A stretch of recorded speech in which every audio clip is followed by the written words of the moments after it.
Hello friends, periodical cinema में आपका स्वागत है।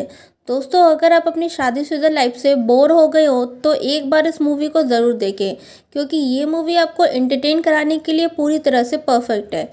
आइए जानते हैं कैसे। सेक्स टेप मूवी की शुरुआत होती है एनी से, जो पेशे से एक ब्लॉगर है। एनी अपने हुज योर मम्मी ब्लॉग के लिए एक ऐसा आर्टिकल लिख रही होती है जिसमें वो अपने पास्ट से प्रेजेंट तक के सफ़र को बताती है, जिसकी स्टार्टिंग वो एक क्वेश्चन से करती है कि फर्स्ट टाइम आपके हस्बैंड ने आपको बिना कपड़ों के कब देखा था। एनी अपने कॉलेज टाइम को याद करते हुए लिखती है कि वो और उसका बॉयफ्रेंड जय अपना ज़्यादातर टाइम रोमांस करने में निकालते थे। उन दोनों को सेक्स करने की इतनी आदत हो गई थी कि वे हर जगह स्टार्ट हो जाते थे, जैसे लाइब्रेरी में, पार्क में, बाथरूम में, एनी के रूम पर। उन्हें कोई फ़र्क नहीं पड़ता था कि कौन कौन ये सब देख रहा है, वो बस एंजॉय करते थे। उनकी सेक्स करने की लत से जय के मेन पार्ट को इरेक्शन हो गए थे। कभी कभी तो जय से पहले उसके मेन पार्ट को पता चल जाता था कि एनी आने वाली है। फिर आती है वो रात जब एनी अपने पेरेंट्स से कहती है कि वो प्रेग्नेंट है और जय से शादी करना चाहती है। ये सुन के उसके पेरेंट्स थोड़ा शॉक्ड तो होते हैं, लेकिन फिर एनी की मॉम उससे कहती है कि तुम एक बार और सोच लो, क्योंकि शादी करने के लिए तुम दोनों अभी काफ़ी यंग हो। लेकिन जय कहता है कि वो एनी से बहुत प्यार करता है और उसे हमेशा खुश रखेगा। ये जानकर एनी के पेरेंट्स उनकी शादी के लिए मान जाते हैं। एनी और जय एक दूसरे से प्रॉमिस करते हैं कि वो शादी के बाद भी इसी तरह से रोमांस करते रहेंगे और कभी भी अपने सेक्स लाइफ को बोरिंग नहीं होने देंगे। जब एनी 9 मंथ्स प्रेग्नेंट होती है तब भी दोनों सेक्स करने की कोशिश करते हैं, लेकिन एक बच्चा होने के बाद रोमांस करना थोड़ा मुश्किल हो जाता है और दूसरे बच्चे के बाद तो जैसे रोमांस पे ब्रेक ही लग जाता है। अब एनी सेकंड क्वेश्चन करती है कि क्या आपको याद है आपके हस्बैंड ने लास्ट टाइम आपको बिना कपड़ों के कब देखा था। इसी के साथ वो अपना ब्लॉग ख़त्म करते हुए लिखती है कि हम अपनी सेक्स लाइफ को वापस कैसे एंजॉय कर सकते हैं। फिर सीन शिफ्ट होता है और उनके बड़े बेटे क्लाइव को दिखाया जाता है, जो लैपटॉप पर अपने 4th ग्रेड ग्रेजुएशन सेरेमनी के लिए प्रेजेंटेशन रेडी कर रहा होता है। उसके बाद जय दोनों बच्चों को स्कूल छोड़ने के लिए निकलता है, लेकिन एनी को नर्वस देखकर रुक जाता है। एक्चुअली एनी इसलिए नर्वस होती है क्योंकि आज उसे एक बड़ी कंपनी से इंटरव्यू के लिए बुलाया गया है। जय उसे समझाता है कि वो चिंता ना करे, आज उसके साथ सब अच्छा होगा। कंपनी में पाइप ब्रदर्स के सीईओ मिस्टर हैंक और मैनेजर एनी से कहते हैं कि उन्हें उनका ब्लॉग बहुत पसंद आया। उन्हें अपने प्रोडक्ट्स की सेल के लिए एनी जैसे ब्लॉगर की ही तलाश थी और इसलिए वो एनी को एक अच्छी पोस्ट ऑफर करते हैं। इधर जय को अपने फ्रेंड के साथ दिखाया जाता है, तभी उसकी असिस्टेंट एप्पल के 4-5 न्यू आईपैड्स लेकर आती है।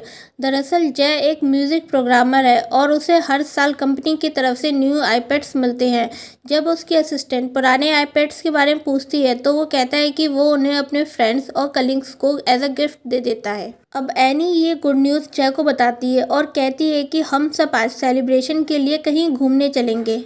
लेकिन कॉल काटने के बाद एनी के दिमाग में एक खुराफात आइडिया आता है और वो अपनी मॉम को कॉल करके रात में बच्चों को अपने पास रखने के लिए कहती है। जब जय घर पर आता है तो बच्चों और एनी को ढूंढने लगता है, बट उसे कोई नहीं मिलता, तो वो अपने पुराने आईपैड को सेटअप करने में बिजी हो जाता है। तभी एनी एक ट्रांसपेरेंट ड्रेस पहनकर उसके सामने आती है। जय एनी को इन कपड़ों में देखकर एकदम सरप्राइज हो जाता है। एनी उससे कहती है कि आज रात हम फुल एंजॉय करेंगे और रोमांस करने के लिए दोनों रूम में चले जाते हैं। रूम में एनी जय को अपने शूज निकालने के लिए कहती है, लेकिन जय एक्साइटमेंट में एनी को नीचे गिरा देता है। फिर वे दोनों हंसने लगते हैं और किस करने लगते हैं, लेकिन वो ठीक से नहीं कर पाते। देन वो बेड पर इंटीमेट होने की कोशिश करते हैं, बट वहाँ पे कोई फ़ायदा नहीं होता।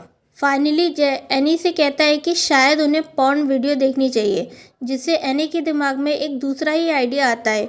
वो जय का न्यू आईपैड देखकर कहती है कि क्यों ना हम अपनी ही पॉर्न वीडियो बनाएं। इसके लिए वो द जॉय ऑफ बुक को फॉलो करेंगे, जिसमें सेक्स के अलग अलग स्टेप बताए गए हैं।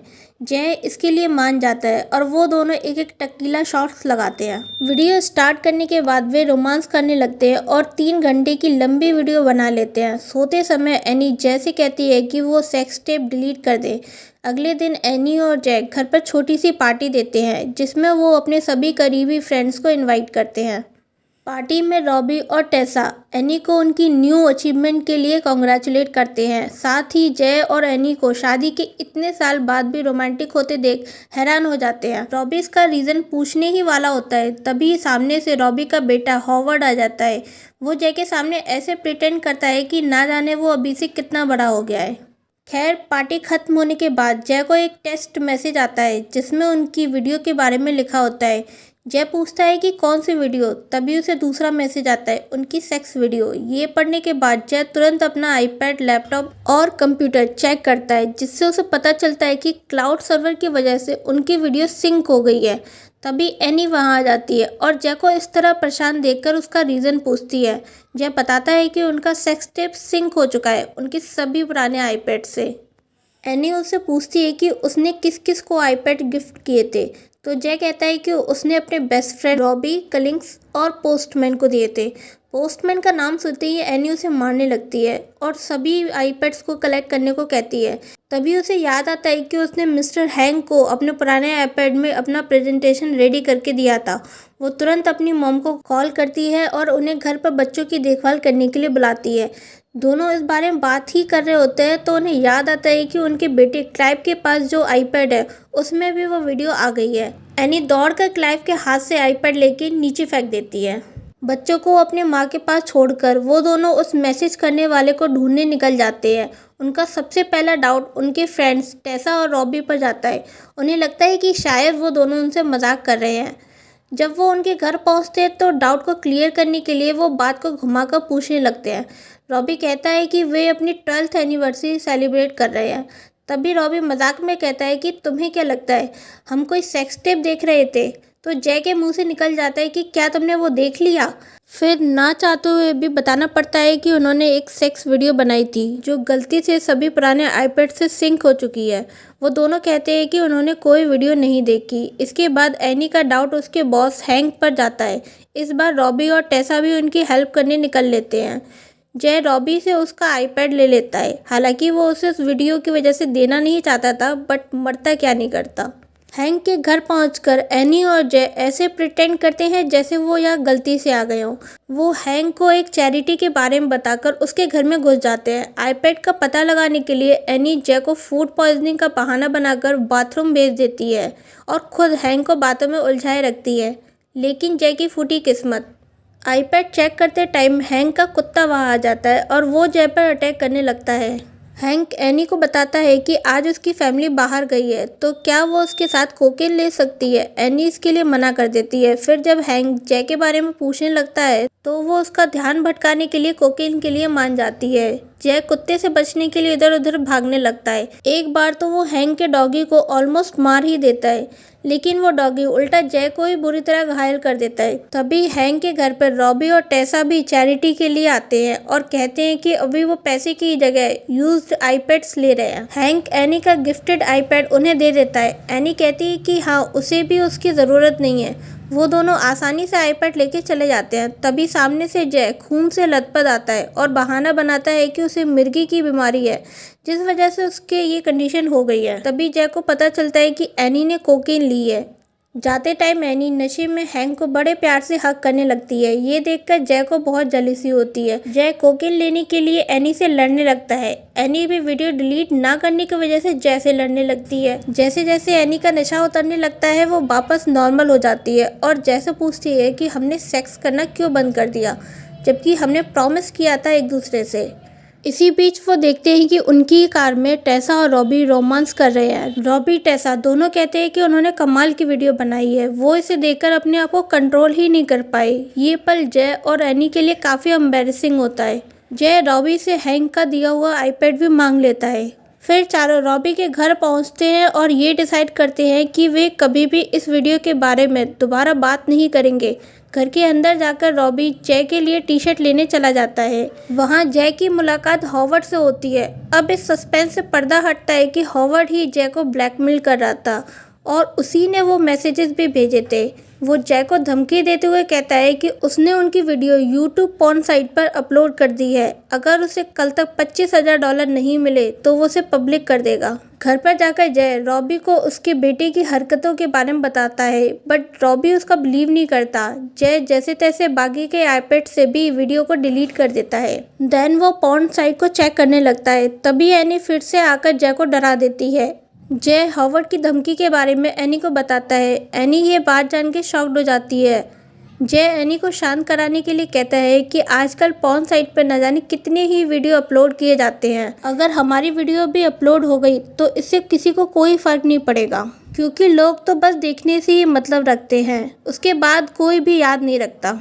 इसलिए वो डिसाइड करते हैं कि वो हॉवर्ड को पैसे नहीं देने वाले हैं। फिर जय अपनी पॉर्न वीडियो देखने लगता है। उस वीडियो को देखने के बाद वो ज़ोर ज़ोर से चिल्लाता है और कहता है कि हमारी वीडियो बाकी वीडियोस जैसी नहीं है, कोई भी इसे भूलने नहीं वाला, उन्हें कैसे भी करके ये वीडियो हर साइट से हटानी होगी। एनी कहती है कि हर पॉर्न साइट का एक परमानेंट एड्रेस होता है, वो वहाँ जाकर भी वीडियो को हटा सकते हैं। वो रात में ही बच्चों को साथ लेकर उस जगह के लिए निकल जाते हैं और वहाँ पहुँचकर वो फ्रंट गेट को तोड़ देते हैं। जब वे अंदर जाते हैं तो उस जगह बहुत सारे सर्वर लगे होते हैं। अपनी वीडियो को हटाने के लिए जय एक सर्वर को तोड़ देता है, जिससे रेड लाइट जलने लगती है। रेड लाइट की वजह से पॉर्न साइट का ओनर अपनी वाइफ और बॉडीगार्ड के साथ आ जाता है। वो जैसे कहता है कि ऐसा करने के लिए तुम्हें किस चैनल ने भेजा है। वो अलग अलग पॉर्न साइट चैनल के नाम बताता है। जय कहता है कि वो इनमें से किसी भी साइट की तरफ से नहीं आए। ये सुनते ही साइट ऑनर अपने बॉडीगार्ड्स को उन्हें मारने का ऑर्डर देता है। तब एनी कहती है कि उन्हें माफ़ कर दीजिए, वो यहाँ अपनी सेक्स वीडियो हटाने आए थे। जब वो अपना नाम बताती है तो ऑनर की वाइफ उसके ब्लॉग की बहुत बड़ी फ़ैन निकलती है। अपनी वाइफ की वजह से वो उन्हें छोड़ देता है। साथ ही उनसे कहता है कि उनको सिर्फ एक ईमेल करना था, बस उनका काम हो जाता। वो उन्हें बताता है कि उनके पास एवरीडे लाखों वीडियोस आती हैं अपलोड करने के लिए। अगर एक वीडियो अपलोड नहीं होगी तो इससे उनको कोई फ़र्क नहीं पड़ेगा। वो उनसे नुकसान की भरपाई के लिए $15,000 मांगता है। अगली सुबह खुशी खुशी जय एनी अपने बच्चों के साथ घर पहुंचते हैं। फिर सभी जल्दी जल्दी क्लाइव की ग्रेजुएशन सेरेमनी के लिए रेडी होते हैं और स्कूल पहुंचते हैं। बच्चों को उनके दोस्तों के साथ छोड़कर वो दोनों एक जगह बैठ जाते हैं। इसके बाद क्लाइव का प्रोग्राम स्टार्ट होता है। जैसे ही क्लाइव अपने प्रेजेंटेशन को दिखाने वाला होता है, जय को याद आता है कि उसने अपने लैपटॉप से वीडियो डिलीट नहीं की और वो तुरंत नीचे उस पर कूद जाता है। रात में जय को अपनी फैमिली के साथ बैठे हुए दिखाया जाता है। थोड़ी देर बाद हॉवर्ड का फोन आता है। वो क्लाइव को आइसक्रीम खाने के लिए बुलाता है, लेकिन एनी और जय क्लाइव को जाने से मना कर देते हैं। फिर हॉवर्ड अपने फ्रेंड के लिए खुद वहां आ जाता है और जय को बाहर बुला के कहता है कि सिर्फ और सिर्फ क्लाइव के लिए वो ये पेन ड्राइव दे रहा है। जय और एनी पेन ड्राइव को तोड़ने से पहले लास्ट टाइम वीडियो को देखने की सोचते हैं। वीडियो में वो खुद को अजीब और गरीब हरकत करते हुए पाते हैं, जिससे इरिटेट होकर दोनों पहले पेन ड्राइव को तोड़ते हैं, फिर जलाते हैं और फिर ग्राइंडर में ग्राइंड करते हैं और लास्ट में मिट्टी में दफना देते हैं। सो फ्रेंड्स, आपको मेरा ये मूवी एक्सप्लेनेशन कैसा लगा नीचे कमेंट सेक्शन में बताना मत भूलिएगा। वीडियो अच्छी लगी हो तो उसे लाइक और चैनल को सब्सक्राइब कीजिएगा। इसी के साथ मैं आपसे मिलती हूँ नेक्स्ट वीडियो में।